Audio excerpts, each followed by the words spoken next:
Hello, happy Wednesday. I am going to be reading Genesis chapter 49,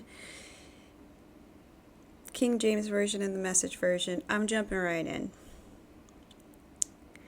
And Jacob called unto his sons and said, Gather yourselves together, that I may tell you that which shall befall you in the last days. Gather yourselves together, and hear ye, sons of Jacob, and hearken unto Israel your father. Reuben, thou art my firstborn, my might, and the beginning of my strength, the excellency of dignity, and the excellency of power. Unstable as water, thou shalt not excel, because thou wentest up to thy father's bed, then defilest thou it. He went up to my couch. Simeon and Levi are brethren, instruments of cruelty are in their habitations. O my soul, come not thou unto their secret, until their assembly, mine honor, be not thou united. For in their anger they slew a man, and in their self-will they digged down a wall. Cursed be their anger, for it was fierce, and their wrath, for it was cruel. I will divide them in Jacob, and scatter them in Israel. Judah, thou art he whom thy brethren shall praise. Thy hand shall be in the neck of thine enemies. Thy father's children shall bow down before thee. Judah is a lion's whelp. From the prey, my son, thou art gone up. He stooped down. He couched as a lion. And as an old lion, who shall rouse him up? The scepter shall not depart from Judah, nor a lawgiver from between his feet, until Shiloh come, and until him shall the gathering of the people be. Binding his foal unto the vine, and his ass's colt unto the choice vine. He washed his garments in wine, and his clothes in the blood of grapes. His eye shall be red with wine, and his teeth white with milk. Zebulun shall dwell in the haven of the sea. He shall be for the haven of ships, and his border shall be unto Zidon. Issachar is a strong ass, couching down between two burdens, and he saw the rest was good, and the land that was pleasant, and bowed his shoulder to bear, and became a servant unto tribute. Dan shall judge his people, and as one of the tribes of Israel, Dan shall be a serpent by the way, an adder in the path, that biteth the horse's heel, so that his rider shall fall backward. I have waited for thy salvation, O Lord. Gad a troop shall overcome him, but he shall overcome at the last. Out of Asher his bread shall be fat, and he shall yield royal dainties. Naphtali is the hind let loose. He giveth goodly words. Joseph is a fruitful bow, even a fruitful bow by a well, whose branches run over the wall. The archers have sorely grieved him, and shot at him, and hated him, but his bow abode in strength, and his arms of hands that were made strong by the hands of the mighty God of Jacob. From thence is the shepherd, the stone of Israel. Even by the God of thy father, who shall help thee? And by the Almighty, who shall bless thee with blessings of heaven above? Blessings of the deep that lieth under, blessings of the breasts and of the womb, the blessings of thy father have prevailed above the blessings of my progenitors. Unto the utmost bound of the everlasting hills, they shall be on the head of Joseph, and on the crown of the head of him that was separate from his brethren. Benjamin shall raven as a wolf. In the morning he shall devour the prey, and at night he shall divide the spoil. All these are the 12 tribes of Israel. And this is it, that their father spake unto them, and blessed them, every one according to his blessing he blessed them. And he charged them, and said unto them, I am to be gathered into my people, bury me with my fathers, in the cave that is in the field of Ephron the Hittite, in the cave that is in the field of Machpelah, which is before Mamre, in the land of Canaan, which Abraham bought with the field of Ephron the Hittite, for the possession of a burying place. There they buried Abraham and Sarah his wife. There they buried Isaac and Rebekah his wife, and there I buried Leah. The purchase of the field and of the cave that is therein was from the children of Heth. And when Jacob had made an end of commanding his sons, he gathered up his feet unto the bed, and yielded up the ghost, and was gathered unto his people. I'm going to just go right into the message. Genesis chapter 49. Jacob called his sons and said, Gather around, I'll tell you what you can expect in the days to come. Come together, listen, sons of Jacob, listen to Israel your father. Reuben, you're my firstborn, my strength, first proof of my manhood, at the top in honor, and at the top in power. But like a bucket of water spilled, you'll be at the top no more, because you climbed into your father's marriage bed, mounting that couch, and you defiled it. Simeon and Levi are two of a kind, ready to fight at the drop of a hat. I don't want anything to do with their vendettas. Want no part of their bitter feuds. They kill men in fits of temper, slash oxen on a whim, a curse on their uncontrolled anger, on their indiscriminate wrath. I throw them out with the trash. I'll shred and scatter them like confetti throughout Israel. You, Judah, your brothers will praise you. Your fingers on your enemy's throat, while your brothers honor you. You're a lion's cub, Judah, home fresh from the kill, my son. Look at him, crouched like a lion, king of the beasts. Who dares mess with him? The scepter shall not leave Judah. He'll keep a firm grip on the command staff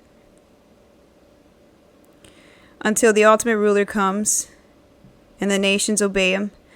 He'll tie up his donkey to the grapevine, his purebred prize to a sturdy branch. He will wash his shirt in wine and cloak in the blood of grapes. His eyes will be darker than wine, his teeth whiter than milk. Zebulun settles down on the seashore. He's a safe harbor for ships, right alongside Sidon. Issachar is one tough donkey crouching between the corals, When he saw how good the place was, how pleasant the country, he gave up his freedom and went to work as a slave. Dan will handle matters of justice for his people. He will hold his own just fine among the tribes of Israel. Dan is only a small snake in the grass, a lethal serpent, an ambush by the road. When he strikes a horse in the heel and it brings its huge rider crashing down. I wait in hope for your salvation, God. Gad will be attacked by bandits, but he will trip them up. Asher will become famous for rich foods, candies, and sweets fit for kings. Naphtali is a deer running free that gives birth to lovely fawns. Joseph is a wild donkey by the spring, spirited donkeys on a hill. The archers with malice attacked, shooting their hate-tipped arrows, but he had steady under fire. His bow firm, his arms limber, with the backing of the champion of Jacob. The shepherd, the rock of Israel, the God of your father, may he help you. And may the strong God, may he give you his blessings, blessings tumbled out of the skies, blessings bursting up from the earth, blessings of breasts and womb. May the blessings of your father exceed the blessings of the ancient mountains, surpass the delights of the eternal hills. May they rest on the head of Joseph, on the brow of the one consecrated among his brothers. Benjamin is a ravenous wolf. All morning he gouges on his keel. At evening he divides what's left over. All these are the tribes of Israel, the 12 tribes. And this is what their father said to them. So he blessed them, blessing each one with his own special farewell blessing. Then he instructed them, I'm about to be gathered to my people. Bury me with my fathers in the cave which is in the field of Ephron the Hittite, the cave in the field of Machpelah, facing Memrah, in the land of Canaan, the field Abraham bought from Ephron the Hittite for a burial plot. Abraham and his wife Sarah were buried there. Isaac and his wife Rebekah were buried there. I also buried Leah there. The field and the cave were brought from the Hittites.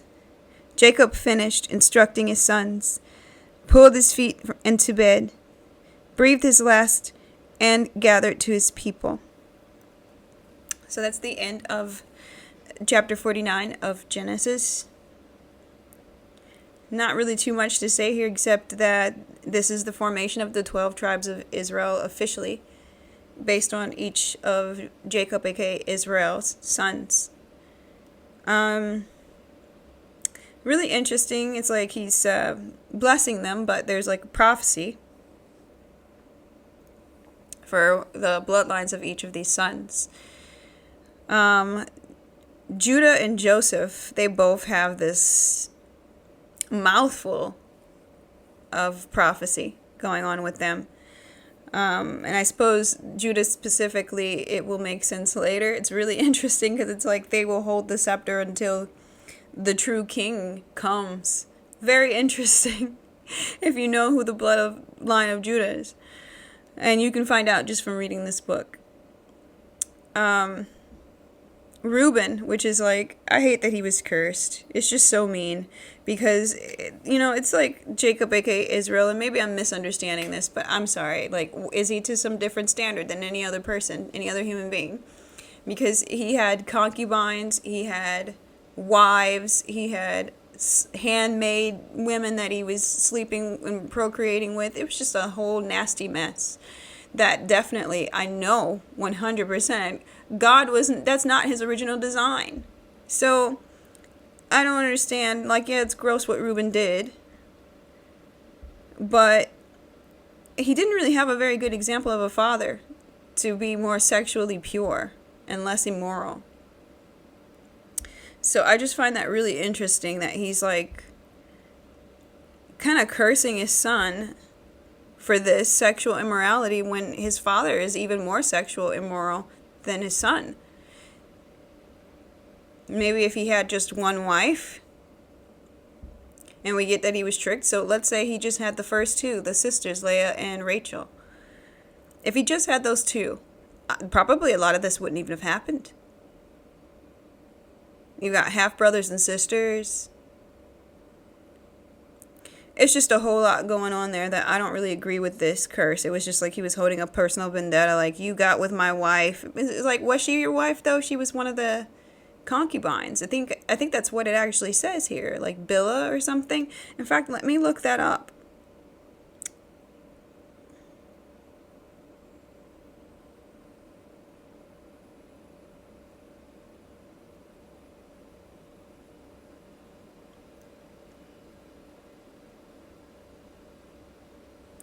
So Bilhah is Rachel's handmaid, technically.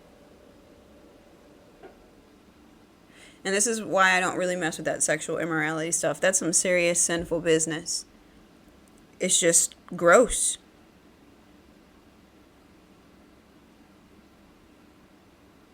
Yeah, I don't really blame Reuben. He didn't have a good example of a dad showing him the way to be sexually. His dad, Jacob, aka Israel, was extremely fluid sexually. So I don't understand why you would be upset that your son is also. You didn't teach him anything else. So I don't know. That just irks me. I really don't. I'm not a big fan because it's very hypocritical. Like, don't be mad when your kids do this stuff. When you did it. I mean, it's like parents going, do as I say, not as I do. You're supposed to be an example to them. You're the first example to them. So that's gross. I think Jacob, aka Israel, is a jerk for that. Like, it's all gross. What Reuben did is gross, but what his father does is also gross. I'm done with that. This is why people, just get married, if you really are burning that hard and you got somebody around that God has sent to you that is a God-fearing person. Otherwise, I guess you're going to have to wait. But if you have someone that God has sent to you, be with that person, be loyal to that person. That is your person to be those ways with. If you both are in God. And yeah, there's complications to that because somebody could be in God and then, after you get married sometime later, maybe they stray from God or something, and then you're dealing with all the crap from them straying. That's 100% legit. People get divorced over things like this, but I gotta tell you, in the eyes of God, if it's your first marriage and their first marriage, in the eyes of God, is not divorced. He says, let no man separate what God has put together. So if you created that covenant, technically in the eyes of God, that first wife and that first husband, those two that just did it for the first time together, they remain husband and wife, true husband and wife, until one of them dies. Just like the vow says, until death do we part. Until then, you're in one flesh. I don't say this stuff to come down on other people, but if you've been married before and then you're trying to get remarried, most likely that's not a real marriage in God's eyes. It's probably not even blessed. It's just you doing your human thing and going in the ways of the world. And I'm sorry, because I know so many people that I love dearly, that love me, that have lived that way. I have a story like that, but I'm not involved in any of that stuff anymore. I'm not involved in it. Once God showed me the truth, I just lived the ways of the world like everybody else, and I thought that, hey, if you get divorced, you can just be, with the next person, and, like the world says, but that stuff is not true. And God literally showed me a way out of a situation like that could have really cost me my soul. And I'm really glad that he taught me the truth, because just based on the situation that I was in personally, it just wasn't even, it was cursed. It was 100% cursed. That person, well, I'm not going to get into that person, but I'm just going to say that just wasn't the place for me to be. It was just not a God-blessed situation at all. So, I'm not going to get too deep into any of that. And I'm not even sexually fluid. I've only dated 2 men in my whole life. And that was a lot. More than one man was a lot to me. So I don't know. I just don't really deal with that stuff. I haven't really involved myself in stuff like that, especially in a physical sense. You need to be married for that. You know, you need to be married to a God-fearing person, and I mean like really praying and going through some marriage counseling and everything before you even get married. Have a pastor, you know, a really good God-fearing pastor involved in your engagement, and just kind of really making sure that you are equally yoked to be with that person. Marriage is just not something to mess with. I'm going to leave it right there though, because this is kind of going on a little bit of a tangent. I did notice that as Jacob, after he finished blessing his sons, you know, he's talking about where he wants to be buried, because he's at his last breath. And he's saying he wants to be buried in the land of Canaan, because this is the land that's promised to them, the land that even though they're in Egypt, that God is promising to bring them back. And so when he dies, he wants to be buried where his forefathers were, where Abraham and his wife and Isaac and his wife were buried in this cave in the field of Machpelah. And he wants to be buried there too. This is where he buried Leah, which is kind of nice. No offense to Rachel, which was his quote-unquote favorite wife. That was the one he was trying to get in the first place, and he got tricked. But that's a whole other story of itself. He got tricked because he tricked. And what goes around comes around. But his real true wife is Leah. Even if he was tricked into it, he went through that covenant. He made it with her. And she's in that cave with the forefathers and their wife. And there is something to be said about that. No offense to Rachel, because I know that was the one that he really wanted, but Leah is the real true wife. She's the real one.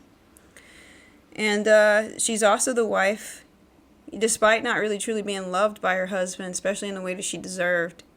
God loved her, and God used her bloodline, her children. No offense to the other children of the 12 tribes, but her children are the Judah. No, it's not Judah. Who's the one that it comes out of? Let me see.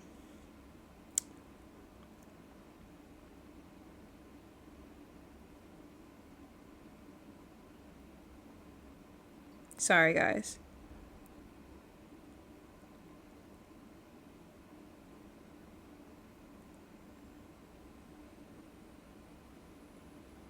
Yeah, Jesus comes out of the line of Judah. It's very interesting that Jesus comes out of that line that is from Leah, despite her being so unloved, no matter how many children she produced and all of this. Jesus comes out of her line. So she was very loved by God, despite how she was treated. And if we reread Genesis chapter 49, verse 8 through 12, it says, "You, Judah, your brothers will praise you, your fingers on your enemy's throat, while your brothers honor you. You're a lion's cub, Judah. Home fresh from the kill, my son. Look at him, crouched like a lion, king of beasts. Who dares mess with him? The scepter shall not leave Judah. He'll keep a firm grip on the command staff until the ultimate ruler comes, and the nations obey him. He'll tie up his donkey to the grapevine, his purebred prize to a sturdy branch. He will wash his shirt in wine and cloak and blood of grapes.